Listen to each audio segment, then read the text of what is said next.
to an exclusive on Pod Hub Network. Your city, your podcast. To the delight of this crowd, McClendon marches down the dugout steps with first base. McCutcheon's throw. The runner breaks to the plate. Here's the throw. Wow. It is out. The Buccos win it.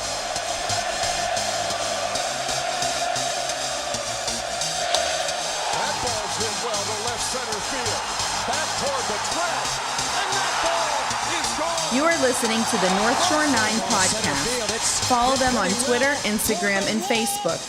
Also, make sure to watch NS9 Live every Thursday on Twitch and help support by becoming a patron. Let's go Bucks! Good morning, everybody. Welcome to Starbucs. I'm your host, Anthony DiNardo. With me is Jim Rosati. Good morning, everyone. Good morning, Jim. How you doing? Hey, good morning. Happy Tuesday, day after an off day. Pirates didn't lose yesterday, so that was good. It's all good things. Yeah. Happy Contreras Day again. I guess is that going to just be a Tuesday thing? I guess. I mean, the way minor league baseball is working right now, it's a Tuesday event.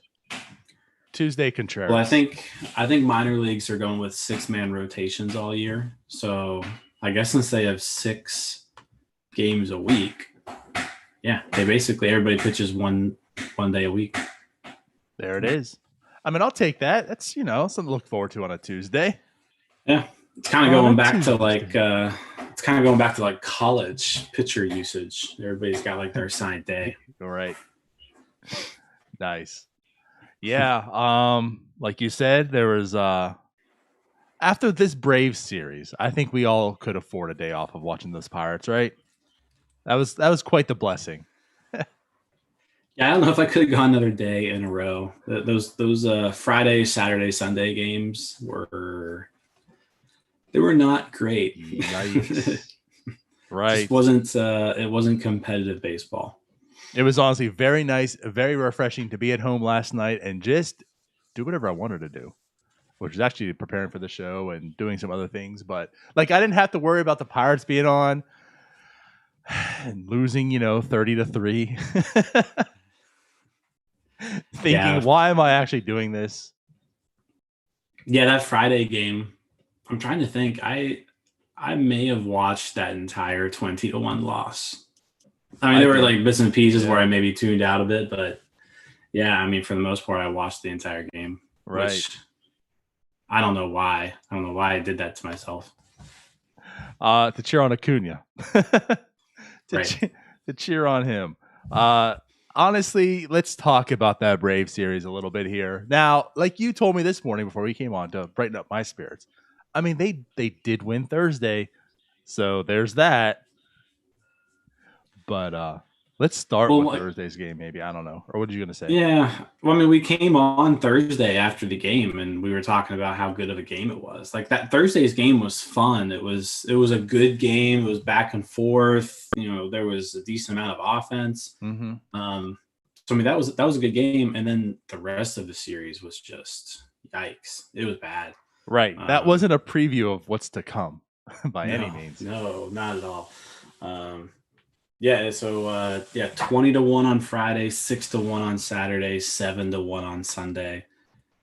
It was just the offense was doing nothing outside of Adam Frazier and Brian Reynolds for the most part, and the pitching was not good at all. Honestly, Jim, even if the offense was doing something, say the offense was very potent all series, I don't think that it would have made any difference. I mean, obviously, the Friday game was an anomaly, 20-1. I mean, let's put it out there too. Wilmer Defoe was pitching, right? He gave up 8 runs. It wasn't as bad as advertised. Truly, it was just the mishandling of that. But okay, so the Pirates gave up 15 home runs a series, which was tied for the second most ever. It was insane. I mean, even for the most ever. Even before Wilmer Defoe came in, regular, normal Pirates pitchers gave up 1, 2, 3, 4, 5, 6 home runs. Right. Yeah, like Defoe only added 1 home run to that total. It wasn't as if Defoe came in. I mean, he gave 8 runs, granted. But it wasn't like Defoe came in and then they just started having like batting practice and he gave up 5 home runs and it's like, well, that's why they had so many home runs. Like, no, every home run they had was a competitive home run, except for the one Defoe had. Technically. Yeah. Right. the one. Yeah. And Defoe was out there, was walking people and yeah, he was not an ideal position player pitching, Right. He wasn't just up there lobbing the ball over the plate, seeing if they'll swing. I mean, the Braves walked 3 times, 6 hits. He was up there throwing gas at first. He was throwing like 89 miles an hour. Well, that's what I was going to say too. It was it was not a competitive home run, but kind of was. It was more competitive, I would say, than like a typical. It wasn't like when what's his face? German. Yeah. When he hit that home run, it was like a 49 mile an hour, eephus pitch or whatever. Right. I mean, Defoe was throwing gas in comparison to a position player. But I think he was at the beginning of the outing. I don't know where that was at towards the end. He threw 40 pitches. Yeah, that arm wasn't feeling too good. Well, that's what I was going to say. It was just kind of funny is, I mean, they had a mound visit. Shelton was out there, and Shelton's post game comments about it was he had to go out there and tell Defoe to slow down. And it wasn't like just so much. This is what I thought was funny. It wasn't so much just because, man, you're going to kill your arm. Like, just slow down. It was, you're throwing 89 miles an hour. These guys are going to tee off you. You have to slow down. So it's a little bit different, And that kind of made sense. I mean, he was throwing gas for, like I said, for a position player for him. But 89, I mean, that's a sweet spot for any major league pitcher. They're just going to eat that up, which they were. So I guess it kind of made sense. Like, no, man, you got to slow down. That's going to throw them off. Yeah. Yeah, I know he was not the ideal candidate. We need to get Phillip Evans back stat for these blowouts. Yes. Whatever happened? Oh my God, how am I going to lose his name? Last year, who they were last year in the 2 years? JB Shuck. Yes, JB Shuck. Yeah, where's JB Shuck at? Where is he at? Anyways, that that was was like these days. That was all written all over it. Phillip Evans of JB Shuck right there. But yeah, so I guess it's again the Friday night game. The Thursday night was competitive. We talked about it. Friday night, the complete opposite. And the thing that sucked was Tyler Anderson that started. We've given Tyler Anderson some praise. He's come in. He's looked like a very competent pitcher, much more than advertised. Not just a fine addition. But his last 2 starts really haven't all been there. And, of course, the Friday night game was way worse. 5 innings pitched, which I'll put it this way. He lasted 5 innings. So he did everyone a favor by eating them. But, yeah, 5 innings pitched, 9 earned runs, 3 homers, 7 strikeouts. K per 9's going up, Jim. Oh, wow. But yeah, so not the best start from Tyler Anderson, clearly. No, that was the worst start of his season, and it's kind of made his stat line, which had been looking really good, like now it's very very mediocre. So he needs to hopefully bounce back from that, put that in the rearview mirror. I mean, towards the end of that outing, it was like, let's just see if we can get another inning or 2 out of this guy. Yeah. I mean, at one point, I mean, the game was over in like the 4th inning. They pulled Adam Frazier from the game early. I think it was Frazier that they pulled early. It was. Yep. And so like once they did that, they pulled Frazier. They pulled someone else too, I thought. But once they did that, they pulled. No, they didn't pull Reynolds. Oh, they did. So once they started pulling these guys, it was like, all right, this thing's over. They're giving up, and they were just trying to get some innings out of Anderson. Yep. So that's basically it. And I mean, I don't totally blame them. And Frazier got his hit. If you want to put like personal issues there, like Frazier got his hit, so they took him out. I guess maybe if he didn't get a hit yet, they might have kept him in just because.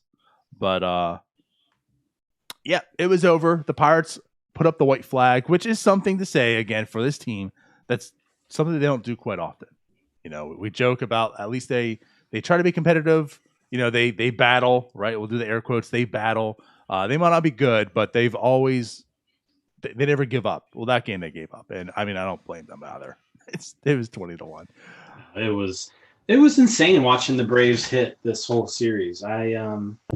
They went off on Pirates pitching. I mean, just home run after home run. Ozzie Albies had himself a hell of a series. Yes, like every time I looked up on the screen, Ozzie Albies was up and he was hitting a home run.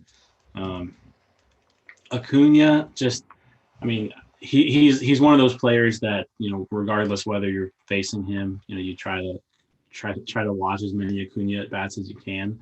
But it's incredible just how talented that guy was. And you even saw it during the broadcast. I think John Wayner was just he was gushing over just like this guy is insanely good. Yes. Like that grand slam he hit in the game on Friday. I mean, I don't know how you hit that ball out of the ballpark. Like it was, it was a 3-2. I think it was a 3-2 change up, low and away off the plate. And somehow he stayed back on it. Didn't even get all of it. I think he only hit it. Like his exit velocity was 96. And he took it the other way, Oppo Taco. Like the guy's special. He's certainly at this point, I think, the front runner for National League MVP. Whatever, Jim. Give Soto a chance. He's insane. And Soto's been out a little bit. So well, to be honest, give Tatis a chance. The way that kid's tearing it up right now. It's going to be fun, though. But regardless, to go back to Acuna. Yeah, man. I mean, he's special. And the thing is, too, we saw offense. Everyone knows offense. But you saw some really nice defensive plays by him as well. Like, that was also the frustrating thing. He made some incredible stuff out there. I mean, at least, the Pirates' offense was terrible enough. At least let something fall. Come on, Acuna. Give us something here. But, he is. He's a very special talent. It was nice to actually watch him. Yeah. If you don't get to watch him often. Yeah. Base running, too. I mean, he is the total package. He is your true 5-tool player. Does everything really well. Yep. So enough of that. What I want to ask you too about Tyler Anderson, going back to him. Obviously, this was a terrible, terrible start, but it does come after his now second worst start of the season, right? When he faced the Giants, he pitched 5 innings again, gave up 4, also 2 home runs, then 7 strikeouts. So again, that was the worst start of his season. And then he faced the Braves. Now clearly his worst start. Is this more of a blip on the map? Do you think? Or are we entering the welcome to the Tyler Anderson show? I think it's hard to tell. It's 2 games. He had before this 7 pretty good ones. Yeah, I don't know. I think the last start against the Giants actually wasn't that bad of a start. He gave up some hits and I mean he was okay. This start was just, I mean, it was bad. Like it was the game was over by the time he was done. But he even still got through 5 innings, which was kind of impressive. I mean, I think going into the season, we all knew Tyler Anderson wasn't like this amazing pitcher, right? So I think you are kind of seeing, this is who Tyler Anderson is. Like, is he going to be a sub-4 ERA guy? Probably not. He is your below average major league starting pitcher. And he has been for 1, 2, 3, 4 years now, right? Mm-hmm. So, I think you're just you're just going to see inconsistency out of a pitcher like that. Like, yeah, you're going to have some games that are good. You're going to have some games that are completely awful. You're going to have some games that aren't great. He's a below average major league pitcher. So those first 7 starts of the season, probably not a huge indicator of really who he is. He's somebody who's capable of doing that and putting a stretch of games together like that. But over the course of a 32 start season or whatnot, that's not who he is. Right. I want to go out there too, like on a limb. I'm still like, I'm not taking away from this and saying it's over. It's done. Tyler Anderson sucks. Like, welcome back to earth. I still like what I have seen from him as far as pitching goes. Now, what I'll say when you look over, now we have this, larger sample size, right? It wasn't just 3 games, 4 games, 5 games as it tallies on. We're seeing a little bit more here. Let's look at it. Like he had a very, very, very good start to the season, which was leading some people to talk about possible extensions, which I still think that's dumb. But regardless, here we are. Let's look at the games that he did pitch, okay? Because now we got sample size from these other teams. He faced the Cubs 1, 2, 3 times. The Cubs offense is pretty weak. It's maybe coming alive a little bit lately, but it's been pretty weak. He's faced the Padres. That was without Tatis at the time, I do believe. Yeah. He's faced Detroit and Kansas City. So now the Giants, which, as a miracle, as you mentioned, Jim, I don't know how they're the best team, but they are. They face the Giants in that offense. Now he's facing Atlanta, and we know that offense is very capable. And boy, do they show they're capable this weekend. I think what's funny too is I feel like the Pirates rejuvenated that offense. Like, I feel like the Braves are ready to just carry on and just take off for the NL East champion right now. They've been a little bit inconsistent this year. I think they found the groove. So when they win that championship series, they can thank the Pirates for starting that. Yeah, no one's kind of taking the reins in that NL East, and I mean the Braves definitely have the talent to be able to do that, to just run away with it if they want to. Right. But yeah, I guess that's kind of where I'm at. So with Tyler Anderson, he had some really, really good starts, but when you look at the teams that he faced, they weren't really all that competitive. So maybe there's a little bit to that. I'm not saying he's not a good pitcher. I mean, you still have to pitch against those teams, right? But now he faced 2 solid teams in a row. He's given that up. You look at the exit velocities, and he was just hammered. I mean, that's one thing that you could say about him was he was not giving up hard hit contact all year. The guy was striking out some people.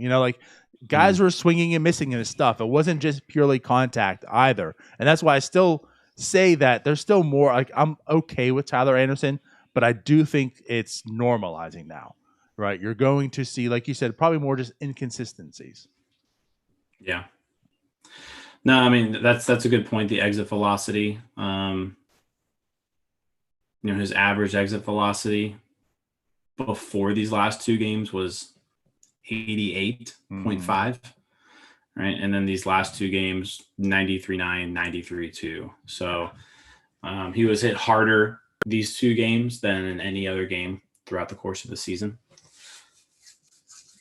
I don't know what's caused that. His K per nines were the best they've been. He was striking out more people than any other game. But they were hitting the ball hard off of him this past week. That they were. Actually, you're right.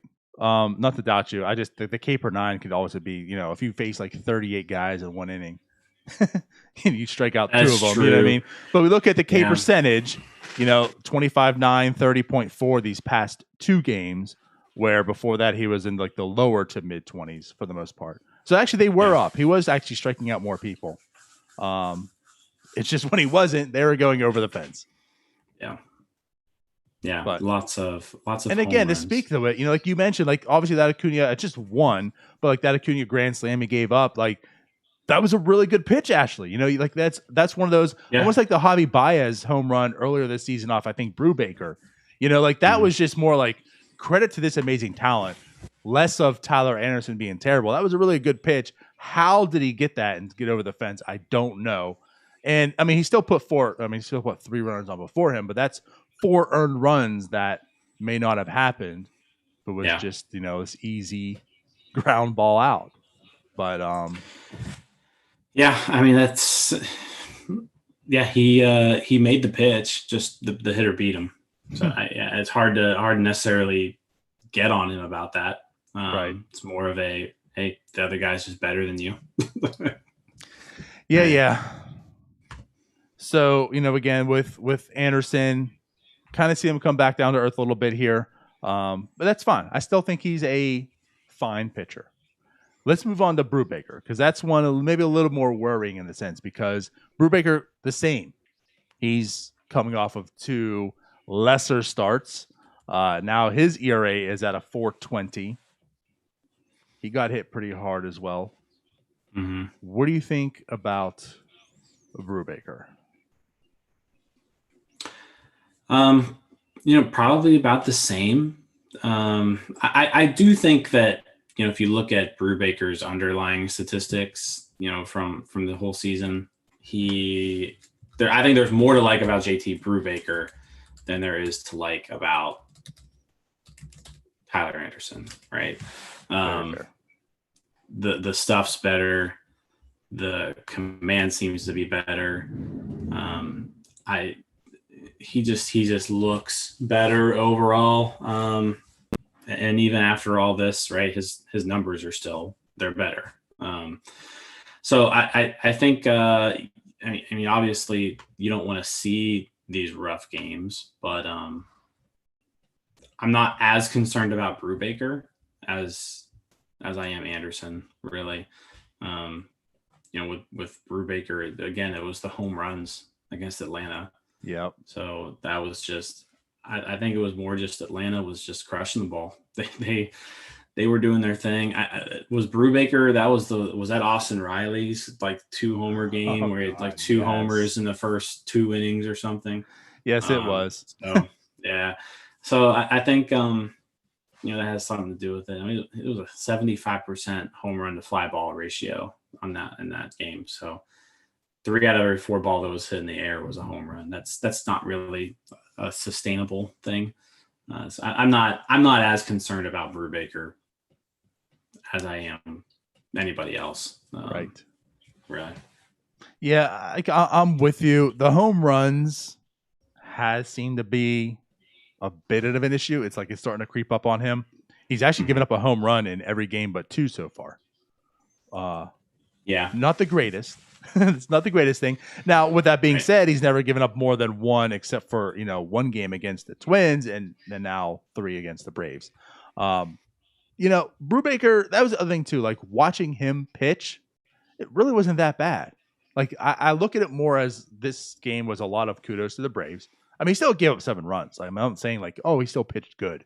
It's just like if this was at his worst, he didn't look Mitch Keller bad, if that makes sense.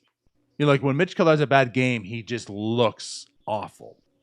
To me, Brubaker just didn't look awful in that sense. The Braves were just especially Austin Riley, as you mentioned. But even on top of that too, I felt like there was some pretty bad defensive plays behind him also. Like the Will Craig, that should have been out, right? The inning over, and that's true. Yeah, I mean, you look into that. I mean, prolongs. those are things that doesn't show up on the line score, right? Mm-hmm. But yeah, I mean I think it was a 3-run homer by Riley. Yeah, and Riley shouldn't have even been batting. Right. Now it happened. I mean, we can play the blame game and excuses and such, but that was, I think, part of it. I mean, he pitched well enough that should have been out, and maybe it was just 4 earned runs on the day or something. It wasn't great, but I wasn't taken back and saying, well, Brubaker's broke. I'll quote some. I'm not ever saying Brubaker's broke. Yeah. I'm still comfortable with what Brubaker is doing. With that being said, let's also remember the expectations of Brubaker. No one expected. No one. It's not like with Mitch Keller, you expected him to be a frontline starter. Most of us were saying Brubaker is going to be a fine addition to this bullpen. He's just forced to be in the rotation right now because of lack of actual pitching depth. But as he's shown, he's so far the ace of the staff. To his credit, he's outperformed way many expectations to pitch so good that now when he has a bad game, you're like, oh my God, Brubaker's, we got to worry. And it's like, well, he's all along pretty much expected, like at best, be a back end rotation guy. So I'm okay with this also because he still looked fairly okay. And he's had a good solid season so far. And also, just to put out there with him, it's been the opposite of Anderson. Look at the teams he has faced. And Tatis was in a lineup when they faced the Padres.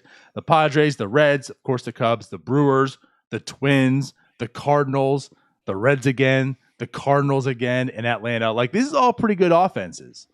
So, unlike Anderson, where he's faced more weaker lineups, Brubaker's been doing it against some pretty good, solid lineups. Yeah, and I think too, like no walks. I still kind of like that's a big thing because you're going to, especially this day and age, you're going to give up home runs. So making sure that when you do give up a home run, hopefully there's not people on base. So, I mean, yeah, he gave up 3 home runs, but no walks. So hopefully, over the course of a year, that means more solo home runs, which, can live with that. Right. Yep. And also, like, a joke too, like, I mentioned how when you looked at the matchup, Brubaker was pitching way, way better than, who was it? Max Fried. Yeah. He looked way better than Max Fried.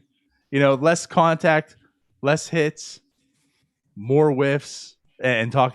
Even though he gave this, you mentioned about Anderson, even though he gave the 7 earned runs, he had almost a 30% K rate that game. Struck out 29.2, so it was just like almost the same thing. He actually looked not terrible, but the end results were definitely terrible. Yeah, it was really just Austin Riley. I mean, Austin Riley alone, in the first 3 innings, 2 home runs and drove in 5. So like if first off, if he doesn't hit the first time, Austin Riley, two hits and five runs. I mean, that was basically what caused the bad day. I mean, obviously you can't take that away. It happened, right? Sure, but, right. Yeah, it was basically Austin Riley messed up Brubaker's day. Yep. What was cool about that game is we got to see Edgar Santana come in and pitch. Yeah, Edgar Santana, our old buddy. Still a little confused on that. He hasn't looked terrible with the Braves. No. So I'm not really sure what happened there because I think he even had options. I'm pretty sure. So yeah, that was weird. Yeah. All right. I'm not quite sure what that was. What else do you really want to mention and bring up about the Brave series? I mean, the same thing that we always talk about. Frazier just keeps hitting. Reynolds also looks good. I think it's safe to say now that like Brian Reynolds is more like his 2019 self than his 2020 self. So that's clearly good to see. How about Cole Tucker getting called up and like not playing at all? I don't know. I don't know.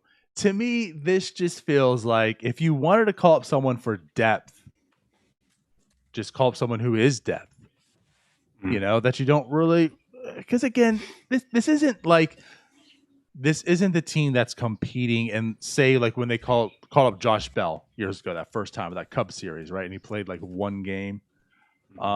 It's not as if like you're competing and you want someone good for depth. You're really not competing at all. So like, why take Cole Tucker out of AAA? Why take him out of hitting, right? Seeing live pitching, put him up here to do nothing. I don't really quite understand that. Yeah, I mean he was put into that 20-1 blowout game towards the end of the game, and that was the only action that he got. Right, and that's the only reason why he was even in it. Like almost obviously, if the game was somewhat competitive, we wouldn't have seen Cole Tucker this entire series. Yeah. So why? So what's he here for? Yeah. Right. Yeah. It was also our first look at Ildemaro Vargas. Maybe quick thoughts on Ildemaro Vargas. I mean, it's just a guy. I don't care. That's the thing. I don't care. I've gone past. There was a little bit of intrigue on Anthony Alford, right? There was a little bit that didn't last long. Foul to extent. I just any guy there. As I've joked before, it's how the Steelers talked about the nameless gray faces. Like that's who this whole carousel to me is on wherever they go. I don't understand still why that was made. To me, I would still rather have Stokes Jr. But it's not as if, like that the team's so bad and this carousel of players is so terrible that you're hanging on to people like Stokes Jr. And it makes you feel as if when we say this, that it's like, well, there's something to Stokes Jr. Like, no, he's actually also very bad. But at least he's younger. Like Vargas has been in the league. He's been terrible for how long? I don't need him on this team. We know what he is. Stokes probably is very bad, but at least let me see that he's very bad, And from an entertainment value, which isn't why you pick up guys or not. From an entertainment value, Stokes to me seems more entertaining than Vargas. But I don't care at this point. Whoever's in this next in this carousel, it's going to be terrible anyways. It is what it is. Yeah, I mean, I think the whoever's the 24th and 25th, I guess there's 26 people now. So like the 25th and 26th people on this roster are bad. Like they're so bad. And this guy is bad. He actually got quite a bit of playing time last week. He played in 5 games, got 11 plate appearances, did nothing with them. Right. He was 1 for 11 with a single.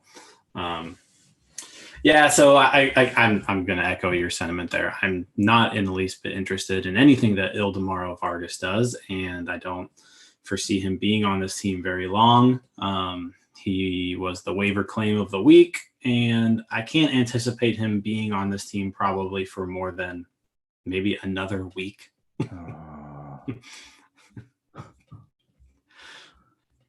So who's next? I mean, it's not Swaggery, obviously.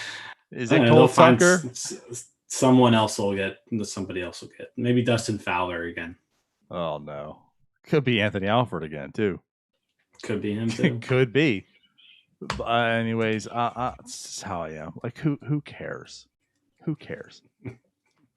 I don't understand why they picked him up. All right, let's move on.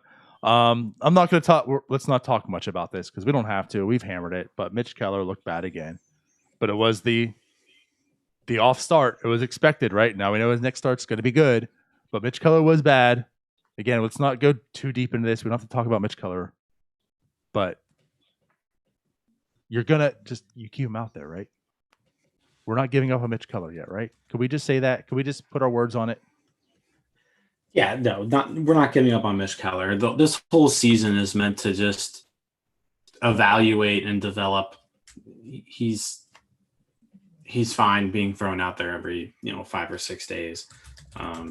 It's just at some point you do want to you've got to see consistency at some point. Like the fact that he hasn't been able to string together 2 starts is very worrisome. No, it sucks. But yeah, he really needs to find some consistency. Just not good. Yep, I'm with you. But again, what do you have to lose? Like this isn't where we got to give up Mitch Keller now. Like he still hasn't even reached the spot where he's pitched a full MLB season yet. No, you're in a situation where this year's like this is for Jim's analysis. This year sucks. It's not going to be any good. There's no like giving up on Mitch Keller. There's no Mitch Keller next. No, you keep him in there. You let him pitch. Like what do you have to lose? So it just is what it is. This is the perfect situation for Mitch Keller. He gets to go through this without being in a competitive season, right? Without like having that Tyler Glasnow situation where bounce back and forth, the bullpen, the rotation, whatever, because we gotta develop you plus stay competitive. So you're just keeping him in this rotation. The only reason you would put him down to AAA, I feel, is just as a confidence thing. Like, just go down there, work on some things. Maybe it's like a phantom injury. You're like, just get out of your head, go there, free your mind, start pitching well again to lesser competition, bring you back up here. That's the only thing. It's not as if we're giving up Mitch Keller. He's done, move on. He might not be a good pitcher, and that just is what it is. But you're not making that decision right now. And you're not getting him out of this rotation and whatnot. So just keep pitching him. That's all he has to do is learn how to pitch here in the majors. Yeah, I mean, I don't know if there's anything else for him to learn in the minors. He's just, he needs to be able to consistently get hitters out in the major leagues. And he's shown that he can do it every now and then, but he needs to do it more consistently. And that's what it comes down to. Yes. All right. So I'm done with Mitch Keller. Anything else in the Brave series that you wanted to bring up? I don't think so. Past that? Yeah, let's put the Brave series. Never happened. Put that in the past. There it is. All right, let's move on to our new old segment. How many bucks you give? We're going to bring that back. I'm going to ask you 5 questions where you tell us how many bucks you give. So.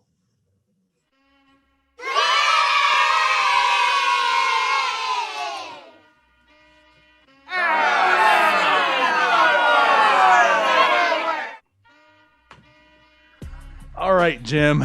So let's see how many bucks you give. Actually, it would have been nice if this updated my notes on my actual Mac, but let me go to my phone. Okay.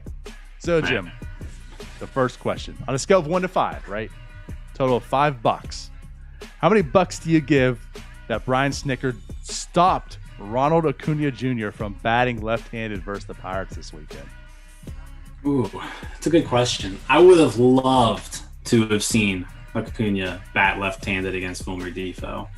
I felt like that was actually one of the more interesting things that happened in the game is just the whole sequence. So I'm gonna give that $3.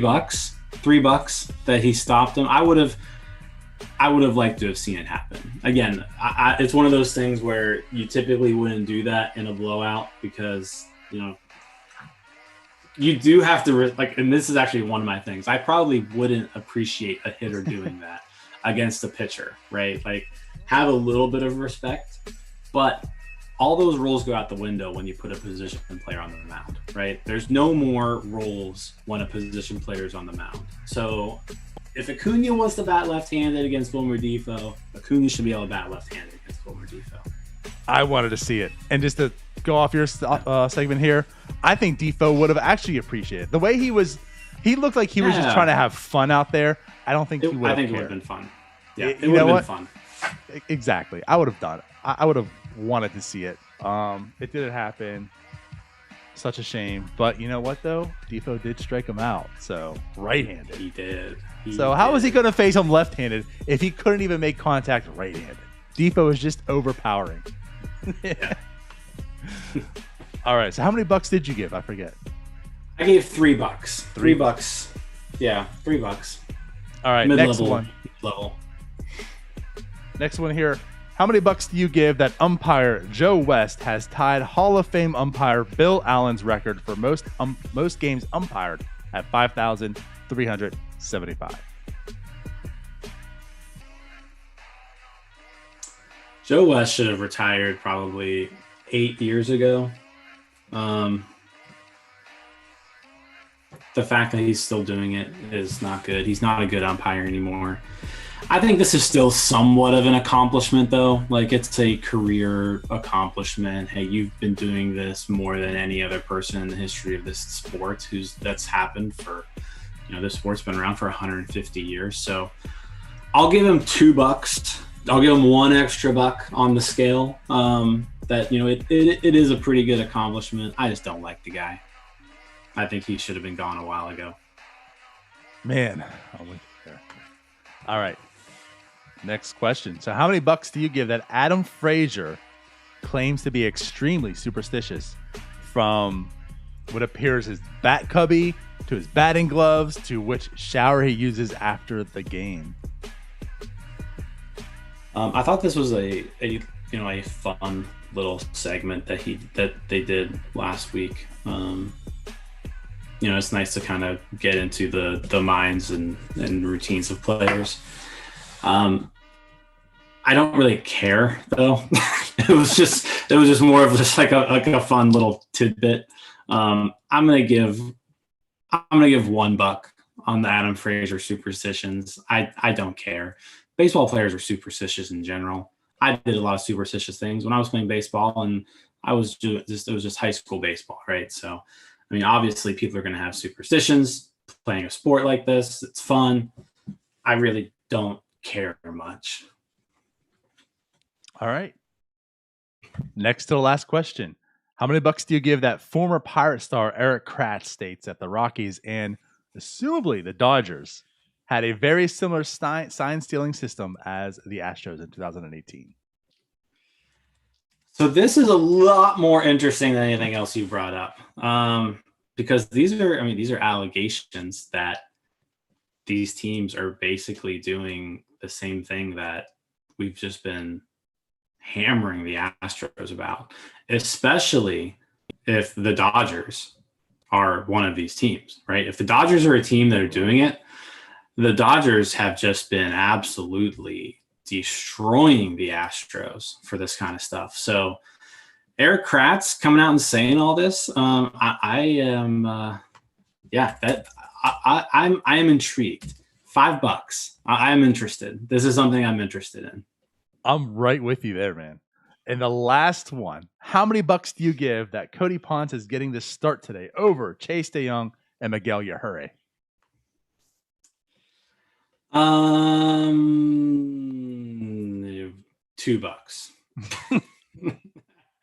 But yeah, Cody Ponce will make the start today. I don't think that's been announced yet anywhere, right? So I don't know if we're breaking news here. Or is no, it has been announced. So Mackey did state, looks like not clearly definitively. Mackey did state it also, that rumor. Okay. Too. Yeah. Looks like I'm seeing it. He is expected to be called up and start. So Ponce starting today, $2. Just his age doesn't really keep me too interested in him as an overall player. I think he's more of a reliever, but yeah, $2. I don't care too much. Yeah. Well, that is the guy that's getting the start today. And I would rather see Ure, obviously, right? He's more intriguing to me. Yeah. That would be my $5. DeYoung, I really don't care about. So it's like, if it is Ponce, at least it's Ponce. So yeah, $2 is fitting to me. What do you think? What do you make of him? I guess you just mentioned he's going to be a reliever. Yeah, I think in the long run, he's a relief pitcher. I want to say he was even a reliever when the Pirates traded for him, and then they converted. They were like, we're going to try this guy out as a starter. So, right. I think he's more of a bullpen arm.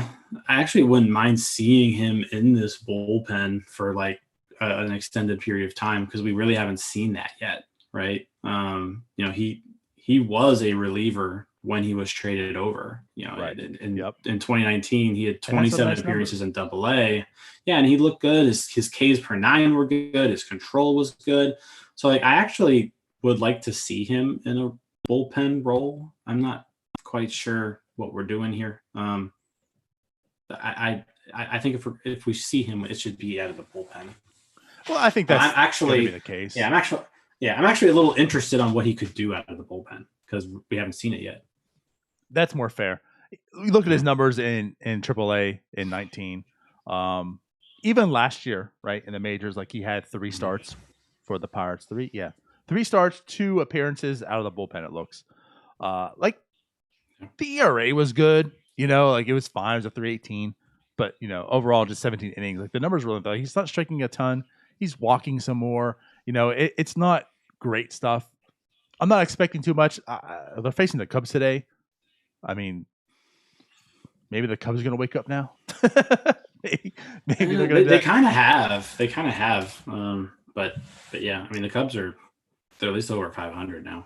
Yeah, like I don't look at them, in the sense of like Yajure. I'm like, all right, this guy's intriguing. He might be competitive. I really don't know if he's going to be. But like you said, like out of the bullpen, very much potentially. He doesn't strike out a whole lot of guys. Mm. That's a little bit worrisome here. Yeah. Even the minors right now, he's striking out a little bit more, just a little bit innings though. But yeah, I don't know what to expect from Cody Ponce. I'd rather see him though. Like, let's give him a shot though. In this type of year, it's at the same sense, like who really cares? But I'm not expecting anything much from Cody Ponce today.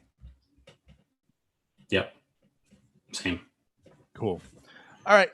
We want to get to the really exciting stuff, the farm system. Yeah, let's talk about the stuff that actually. Well, the injuries have made it kind of worrisome the last week or so, but it's definitely welcome to the Pirates, kids.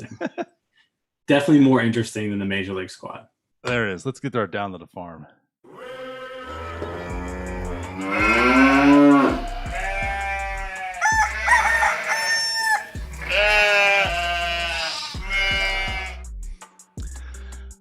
Jim, the future of the Pirates. This is what it's about. This is why the Down on the Farm segment is completely back on NS9. We've had some really exciting stuff. We talked to today's Contreras Day. He was the player of the week last week. As he should have been. As he should be. He should be every week. And not for double A. He's definitely going to be a player of the month, I would imagine. So let's talk about the updated prospects here. You just mentioned about injuries. Let's maybe talk about them a little. We did bring up Swaggerty. He had an unfortunate injury, which sounds like a shoulder. Diving back, I guess he was in a rundown and diving back to first base. He injured his shoulder. Yeah, that's what it seems like. If we were to do a how many bucks on him, how many bucks are you worried about for Travis Swaggerty right now? I mean, from what people are saying, like it's not a minor injury. Like he's hurt. Right. So it's going to be a while. Yeah, I definitely am concerned. So I'll give this one $5. You don't want to see your. I mean, he's basically the top prospect in Indianapolis right now, right? So you don't want to see your top AAA player go down with a major shoulder injury. And shoulder injuries can sometimes just be a pain, kind of just depending on what they are and things like that. So I was gonna say, let's bring up the obvious. There's a person playing the outfield right now for the Pirates who's coming off of a major shoulder issue due to base path runnings. Yeah, exactly. Yeah, I mean, you look at Polanco and just kind of what he's done. So it's you do not want to see this at all. Things you don't want to see. Travis Swaggerty go down with a shoulder injury. Travis Swaggerty going down with a shoulder injury, not something you want to see. It was a fracture. Oh, that's the Gonzalez one. Where's the Swaggerty news? I'm trying to find what. Did they announce exactly what it was? It was just a. I haven't heard anything more specific. He'll be examined. Yeah, it's going to be longer than 7 days. So, I mean, hopefully he's not out too long. Two other top prospects in baseball just lost their season to shoulder injuries in the last week, with Corbin Carroll and Pete Crow Armstrong. So shoulder injuries are attacking outfield prospects right now, and not fun. No. But yeah, I'm with you. I'm a bit worried just because the development is huge. I feel like for Swagger this year, with all I've always felt probably Cruz number one on the list, most affected by that lost season, and then Swaggerty next because he should be old enough in AAA, but he's never seen above AA baseball. He's been in the low minors. So, and of course the AAA jump this year is pretty aggressive. But yeah, he needs those plate appearances because if he's going to be a prospect, like we said, this is a make or break year for him as a prospect title. If he's going to be good, we're going to see it this year. So to lose time would be very, very unfortunate for him. And also for the Pirates, because we were kind of hoping that come June, maybe into July, he's up at PNC getting those starts. So we don't have to see guys like Vargas and Tom and Stokes and Fowler. Yeah, the season could be a lot more interesting. Should I stop? Season would be a lot more interesting if you have players like Swaggerty out there, not whoever the flavor of the week is. Right. Yeah, so that's why again I'm a bit concerned as well. Type of injury. There's a lot of like unknown to it, which to me makes it even more worrisome. But that's just maybe the Pirates' pessimism, kicking because again it's Pittsburgh, it's the Pirates, so bad things happen. Speaking of bad things, do we move on to Nick Gonzalez as well? He's the one with a fractured finger. Yeah, and I mean, I guess at least it's a fractured pinky finger. So like if you were gonna fracture anything in your hand, pinky finger probably, I mean, the quote unquote best thing to fracture, right? It's Right. not that useful in really any part of the sport. It's a very, you don't need it, right? It's not like a thumb. Yeah, not a thumb, yeah, exactly. So it's a pinky finger. It sounds like 4 to 6 weeks. Hopefully it's more towards the 4 weeks because, he was having a great start to the year. So it just sucks to see him like get off to this great start and then he has to kind of stop, right? So now, 4 to 6 weeks out for Nick Gonzalez. That puts his time frame back to maybe like mid to late June coming back. So we'll still get July, August, September, and they'll still get a solid 3 months of the season. And after that, hopefully, if everything progresses as it should. But yeah, it just sucks to see. I mean, he's your number one hitting prospect. He's the first time you're seeing him, and he hits the ground running, and then this happens. I'm with you. That's exactly how I feel too. It's just unfortunate. Yeah. I mean, whether he was doing good or bad, he was the first round draft pick for the Pirates this past year. I haven't seen anything from him. This is the first taste, and of course, the taste was good. Nick Gonzalez goes in here and it's like, oh wow, like Nick Gonzalez was highly touted in the draft. This is why the Pirates drafted him, and you're seeing it. And now, because of injury, you don't get to see it anymore. And it's not just like the week or two; it's 4 to 6, which means that's still a good chunk of the season. Yeah, it's just unfortunate. That's all. Another thing about injuries. So, Liover Peguero is back. I think he should be back today, if I'm not mistaken. He was out a little bit of an injury there. That was like one that lingered too. Like he never went to the IL. I don't believe, right? I don't think he ever did. He did. So he went on the 7-day IL. Yeah. But yeah, update on him. Apparently he is pretty much ready to return. I haven't seen definitively that he'll be back today. But I know as of yesterday, he was like basically ready to go.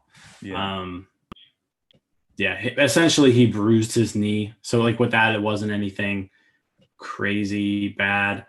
It's just he bruised his knee. He was limping a little bit, and they didn't want him to overcompensate the limping and pull something else. So they figured, hey, let's just shut you down for a week. So right.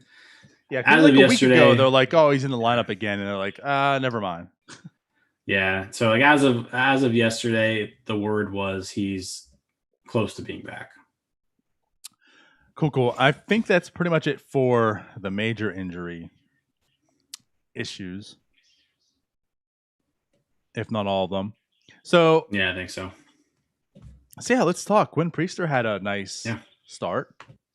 That was encouraging after his not so nice starts. He did, because he was like the one guy really out of everybody who didn't start the season the way you would have wanted to. He got all his offseason hype, and everybody's kind of gushing over him. And he again didn't start the season the way you want to see it. But yeah, last time out, 5 scoreless innings, 1 walk, 4 strikeouts, 3 hits. So good to see him get back on track. Hopefully he's kind of starts getting on a roll here. For sure. Who else do you want to talk about? We mentioned Ronci a little bit, but I think we do need to kind of mention, like, the guy is just, he keeps outdoing himself. like the first game out, he went 5 scoreless. Second game out, went 6 scoreless. Next time out, went 6 2/3 scoreless. The guy's a monster. Like, he's just completely dominant. Again, I am now starting to lean towards, I think you see him at PNC Park at some point this year. So you're thinking the PNC this year even? Yeah. Wow. Yeah, I think so. At some point. Like, and this is, so I got to say, because we talked about this, so I want to make sure you're not like for a spot start even. I'm thinking like he comes up and, you give him like a taste. Yeah. So like, I'm thinking spot start. Okay. Spot starter for Ronzi Contreras this year. I could see that. Yeah. There's definitely potential there. A spot start. Yeah. Okay. But when is he going to AAA? Do you think we're at the point now where it's like today is potentially like the last time you see him in AA?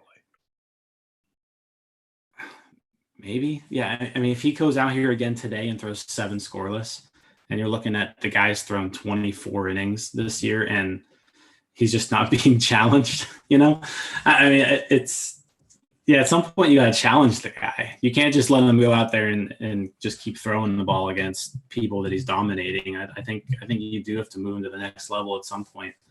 And maybe that's after today. We'll see. I don't think he'll be in AA too much longer, just based off of what has happened here. Mm-hmm. I know it's only 3 games, but like, what else can he accomplish?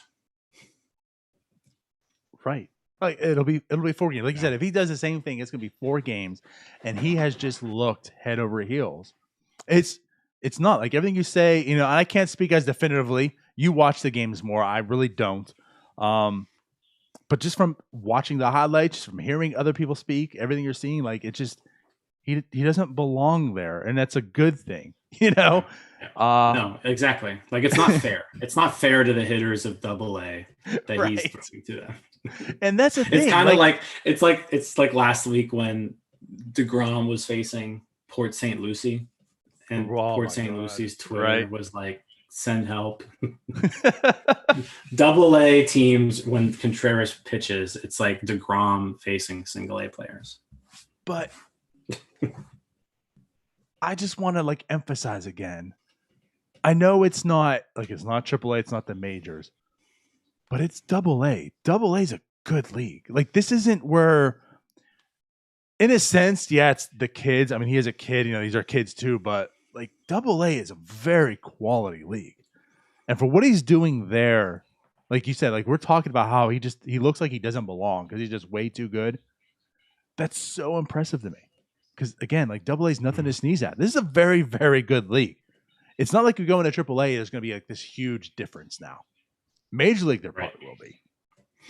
But I'm just, I can't say dumbfounded. I don't know. I'm speechless, this kid. Like, what he's doing right now, I just can't wait. Now, the thing is, too, like, it's not as if he's super, super young. Like, he's 21 in 6 months. Like, he isn't that, like, he could definitely be in AAA right now and such. The last time he played, though, was 2019. It was in high A for the Yankees. 132, innings pitched, 7.69 K per 9, 3.33 ERA. Like, he was good. He was fine. But yeah, man, like, he's taking it to this whole nother level. Everyone, all the scouts, this isn't just us, this isn't just Pirate fans. Like, everyone has eyes on him right now. Where's he come from? This stuff plays. Like, he's just become this whole nother pitcher. And as we talk about this, like, this lost season last year, we didn't get to see these guys. Like, something happened to him. We didn't really get to see what it was. The Pirates, the Yankees, maybe they somewhat did to a degree, but like, wow. Yeah, I mean, wow is the only way to put it at this point. He's been completely just an utterly dominant. I mean, if Baseball America, I think they do their minor league players of the month. Like, at this point, he's probably your minor league player of the month, pitcher of the month for May, just league wide. Yeah. How couldn't he be? Right. Yeah. I mean, the guy's game started 2-0. No runs. 3 hits. In 17.2 innings, right? 7 hits, 3 walks, 28 strikeouts. 28 strikeouts. Yeah. So is it a reliever? Is it a starter? Stupid numbers. Stupid numbers. And again, so far like this, he's like doubling his strikeout rate like from 2019 high A. So, anyways, all right, yeah, Contreras, great stuff. Can't wait today. Probably the better game. Maybe tune in for Ponce. Definitely tune in for Contreras. Yes, for sure. And then let's stick with Altoona too. Let's talk a little bit about maybe Mason Martin, first base prospect, one of the couple people in the league in our organization who can hit for power. Definitely seeing it. He's got 147 weighted runs created plus in AA right now. He's getting on base. He's drawing walks, about a 12% walk rate. The strikeout rate is consistent with where it's been kind of throughout his whole time in the minors, 35%. Right. But he's mashing the ball. I mean, he's got a 400 WOBA. He is hitting the ball really well.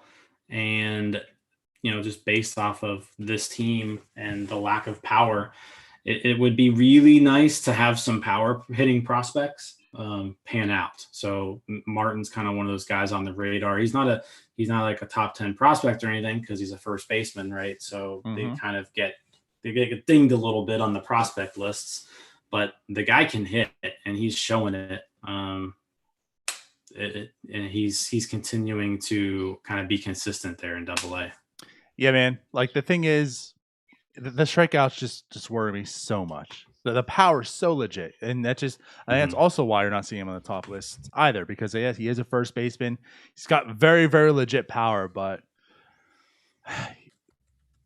that strikeout rate's so worrisome, especially down there in the minors. Because when he goes to the majors, then what's it going to be? If that doesn't improve, I don't think it really matters how much power you have. You're not going to be able to hit. I mean, he could. I guess to the degree of guys like that, like I guess he could become the Adam Dunnish type of first baseman, right? Which would probably be very good. Right. But then like he could be the oh God, why am I going blank? The Jeff Clement coming up as well, which is right, or like good. Chris Davis. Oh, well, Chris Davis, that's an anomaly, but yeah, that too. Yeah. He'll never make the majors if he's a Chris Davis type, though. Yeah, I mean, it's interesting to kind of make the comparison here because I mean, they're definitely not in the same league as far as like pure hitters, right? They don't have the same pedigree, but like going through the minor leagues, right? One thing that when we were looking at Pedro Alvarez, like back in the day, and so let's go back like a decade here, right? Pedro Alvarez was putting up these monster power numbers in the minor leagues. But then like you would look at the strikeout rate, which hovered around 25%. And you were like, that's not great underlying statistic. 25% in the minors probably means 30% in the majors. Right. And that's what it turned into. And so, you've somebody like Pedro Alvarez and honestly, I mean, if Mason Martin turned into Pedro Alvarez hitting wise, we'd probably consider that a success. I mean, Pedro Alvarez led the majors in home runs one year. So led the National League in home runs one year. So I think, if we're like doing like a comp here, maybe someone who strikes out a lot like Pedro Alvarez, but strikes out even more than Pedro Alvarez, right? Yeah. It's just crazy to see. It's crazy to see how the game has changed in a decade. Like you look at someone like Pedro Alvarez and it was like, why does he strike out so much? And now like, that's what normal. Happens. Yeah, like 25%, and you're just like, well, that's about right. Like 25% strikeout rate doesn't worry you anymore. No, it doesn't. It's just kind of like, well, okay, it makes sense. I guess based on the type of player you are. I mean, if you're like Adam Frazier, that's probably not good. But no. But if you're hitting for a lot of power and such, then if Adam Frazier struck out 25% of the time, he would not be in the majors. Right. So, like a guy like that, like, for like a Mason Martin, like 25% will be okay with it. The thing is, like, he's at the 30, 35. That I guess that's the new 25. Like in the minors, like you're at 30, 35%. I don't know, man. Like, I don't know if this is for you. We'll find out. And yeah, Pedro Alvarez was right there. And I didn't even use that as the comp. What's wrong with me? That's a very good one. So yes, like Pedro Alvarez, I would take that if that's what Mason Martin became. That's probably defeating all expectations, Yeah. And like Pedro Alvarez, unfortunately, was like a 5-WAR player for his career. That was more to defense, and then just like at the end, it just became like he fell off a cliff. But yeah, like if you got this low 200 batting average, with 30 home runs, which probably is, I mean, he could put up 30 home runs, I think, today in the majors. Mm-hmm. He might be batting 150, but he could do it. I'll take that from a Mason Martin, right? Not a top prospect. Yeah, I think I would too. Yeah, if you're hitting 30 bombs, you can afford to bat in the low 200s this day. In this day of baseball. Yeah, so as long as you're driving the ball, and so especially again, for a guy who's yeah. Again, like he's number 15 prospect. Like you don't have big expectations for him. So if that's what he became, that's a win. Because you're hoping the other guys are going to become those better players. Yeah. All right. Sticking to Altoona, did you want to talk about Cruz? We talk about Cruz.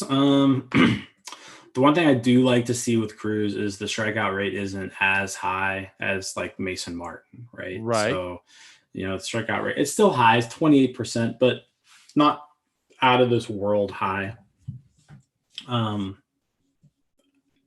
But he's been okay hitting. He hasn't been amazing. He's above average in AA. So I think just kind of staying healthy, continuing to get some at bats. He needs to show that he can really hit AA pitching, because I think Cruz is a guy that we all want to see move to that next level as soon as possible. We probably don't want to see him in AA all year long. So, demonstrate that you can hit AA pitching, move to AAA, take that next step is what we want to see Cruz do this year. Yes, that's good. And like you said, the 28% isn't good, but it's not terrible. Like that's something I can work with, especially knowing him. To me, that's going to be his MO. I mean, he's got a lot of power, but he's not going to be a guy who strikeouts just 20% of the time. Like he will when he gets to the majors, probably going to have a higher strikeout rate per se. It's good to see that it's not like 30 plus right now. Like to me with Cruz, again, he was like, I think the number one prospect who hurt the most losing that season. So I almost kind of feel like I'll give him this little bit of a growing pain, like returning back to baseball this year. With that being said, it's still productive enough for me. I would have been worrisome if it was like, okay, he's coming back and he's not a productive hitter right now. But he's at least about average. He's 5% above average against the league, like 105 weighted runs created plus. The strikeout rate isn't totally egregious. He's holding his own there. I'm okay with that. Now, you do want to start seeing progression, right? I do hope to see that he starts to catch on, like you said, go the next step to AAA this year. But I'm fine. I'm okay with Cruz. The other thing too is, I mean, at some point they are going to have to, like, I know Tyler made a good point about like, hey, focus on hitting. Don't worry about, learning a new position or anything. But the guy has 6 errors in 14 games at shortstop. He had 9 errors in 2019 in 35 games. So it's like, he's not a shortstop. Like, I think we kind of need to come to that conclusion. So the other thing that we need to do at some point here soon is figure out, okay, where does Cruz fit on the baseball field? Because it's not shortstop. That's fair. I'm totally with you. Like, I don't feel it's shortstop either. I was all about moving him to begin with. Tyler's the one that really changed my mind on that, and I can fully get on board with it. But like, I'm with you in the sense it's not going to be shortstop. I don't know where it's going to be though. I mean, outfield makes a lot of sense. The guy's like an 80 tool arm. I mean, right field he's got just a cannon. makes sense. He does have a cannon. So yes, yeah, he's super athletic. I mean, he is fast. Third base could make sense too, but then you clearly you've got Hayes there, so. But third base would make sense. Theoretically, it makes sense. Yes. Yeah. But Hayes just looked at you, Charlie Hayes looked down and said, "No, young buck, that ain't happening." Young Hayes got third base. How about this? Move Hayes to short. Cruz moves to third. Just switch them. That actually would be a really good. That would probably be really good. Honestly, but then what? Another shortstop, Jim? I honestly I know he does. I don't know if you can necessarily. It's probably stupid to take a Gold Glove caliber third baseman and be like, "Hey, try something new." But it would be nice to just see what he could do at short. I think it would just. I'm just curious to see what he could do. But that's probably never going to happen. Nolan Arenado. We're going to wait to do. We got to end the show here soon. But yeah, I was like, what do you put Nolan Arenado at shortstop? He's already a really, really good third baseman. Think about that production at short and probably being a good shortstop. I'm with you. If you're that superior at third, you're probably going to be an adequate shortstop. I could only imagine. So if you're an adequate defensive shortstop and you're putting up those monster numbers, jeez. Yeah. No. We'll never see it, but no. Yeah. All right. Who's next? Andy Rodriguez. He's another home run. Another home run on Sunday. He also pitched 2/3 of an inning in mop-up relief. There you go. Yeah. Look at the Pirates just developing all these two-way guys. Yeah. But yeah, no, he is off to a great start in Bradenton. Sitting 295. He has 3 home runs, 143 weighted runs created plus right now. So well above average hitter in the single A Southeast League, whatever it's called now. Whatever that is. Yeah, but 3 doubles, 2 triples as well. Yeah, hitting the ball with authority, gap to gap power, hitting the ball over the fence, looking good. It's good to see a catching prospect finally in the system. Yes, and doing well, and he's just the 27th rated prospect here. That's the thing. There's a lot of these prospects. He's 27. You can only imagine keep this up. He's only going to climb as well. There's a lot of players that is what it is. With this last season, we haven't really known how to identify them, where to put them. This farm just looks better and better every day. If he's your 27 right now, this is what he's doing. Right. Yeah. That's good stuff. And the fact that he's a catcher is good for the Pirates. Soriano, if we want to just bring him up real quick, he pitched 3 scoreless. I don't think we talked about it last time, did we? We did not. Okay. I think we touched on it, but yeah, hitting 98. Looks like the Pirates are going to stretch him out. That's what I want to bring up here. Which is a little interesting. Yes.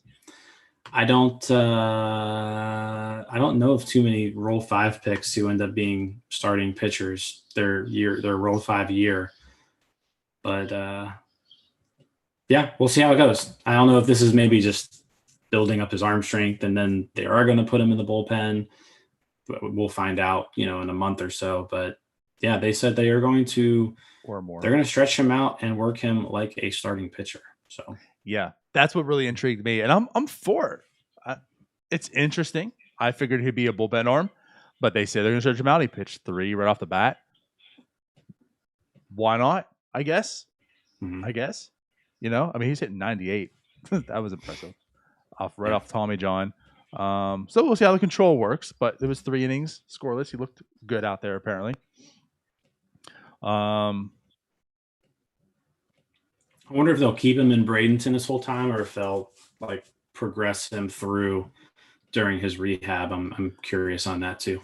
Well, someone's got to take Contreras' spot in a few weeks, right? So, right, or a week.